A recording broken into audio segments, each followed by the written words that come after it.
चालक तार में अगर उसकी भौतिक स्थिति में कोई परिवर्तन न करे तो उसमें बहने वाले विद्युत धारा उसमें उत्पन्न विभवांतर के समानुपाती होता है। आप ऐसा भी बोल सकते हो, जितना विभवांतर उत्पन्न होगा उतना ही हमारा विद्युत धारा होगा। ठीक है, तो इसमें हमारे पास पहले क्या होता था, जो अमीटर होता था, वोल्ट मीटर होता था, बैटरी सब अलग लगाता था।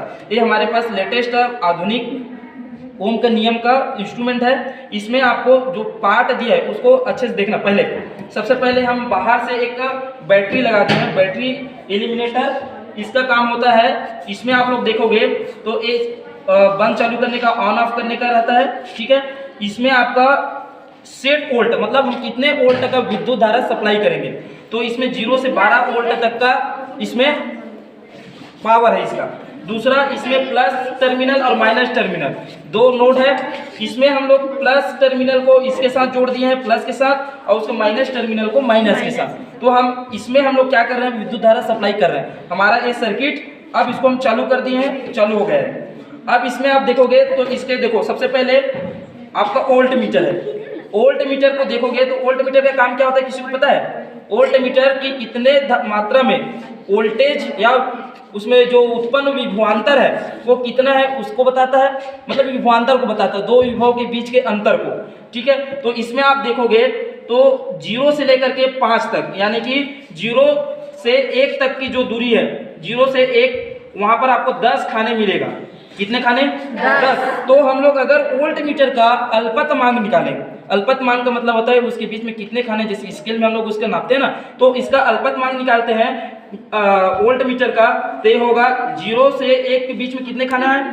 10। तो ये आपका हो जाएगा 1/10 यानी कि 0.1 वोल्ट। ठीक है, अगर हम इसमें देखें अमीटर में तो 0 से लेकर के 50 तक की है, तो 0 से 10 तक के खाने में आप देखोगे तो कितने खाना है? 10 खाना इसमें भी। तो इसमें भी आपका ये हो जाएगा 1/10 यानी कि 0.1। और इसको हम लोग दर्शाते हैं अमीटर से, मिली अमीटर, मतलब हम मिली अमीटर में इसका ज्ञात करेंगे और इसको भी से दर्शाते हैं, मतलब वोल्ट से।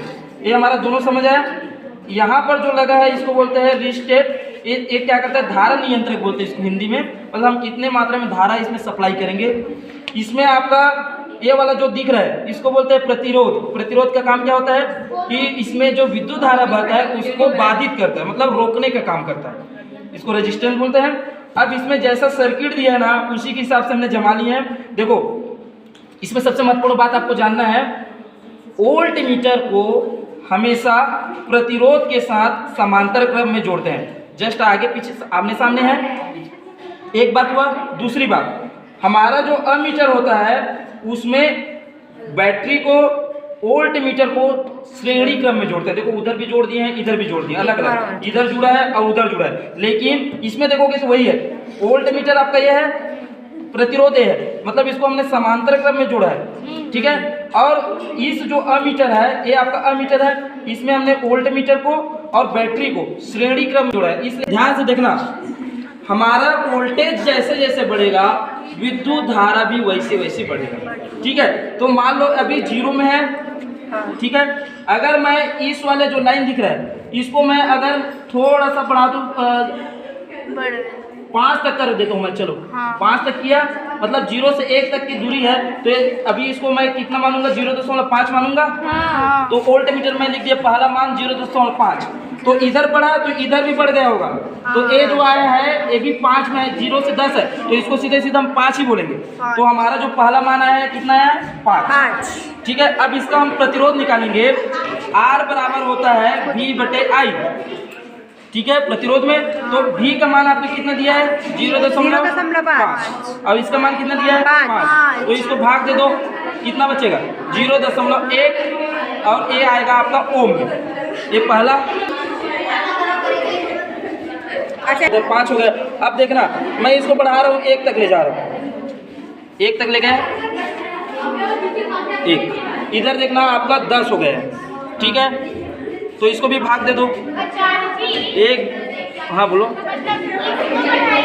थोड़ा सा और आगे बढ़ा दूँ, मान लो मैं 1.5 कर दिया, 1.5 करूँगा तो इधर देखोगे आपका 15 हो गया। इसको भी आप भाग दे दो 1.5/15, तो आपका इसमें भी 0.1, इसमें भी 0.1 ही आया। अब इधर में मान लो 2 कर दिया तो 20 तो आया। इधर आपका 20 आया, 2 20, इसका भी मान आपका 0.1 ही आएगा।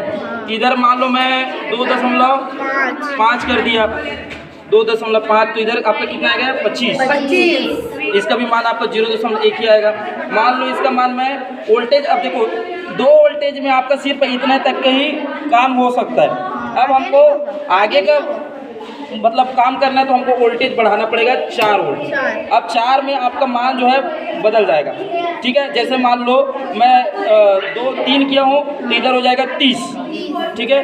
3 का 30, इसको भी भाग दोगे 0.1। अब यहाँ पर थोड़ा सा आपको इसको देखना है। वोल्ट मीटर 0.5 किया तो ये 5, 1 किया तो 10, 1.5 किया तो 15, 2 किया तो 20। हाँ, इधर एम्पियर, इधर आपका वोल्ट है, ठीक है।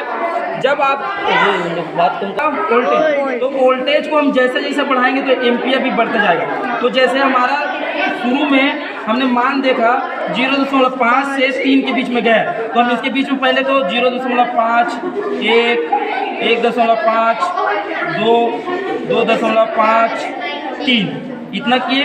अब इतना में हमारा आ जाएगा।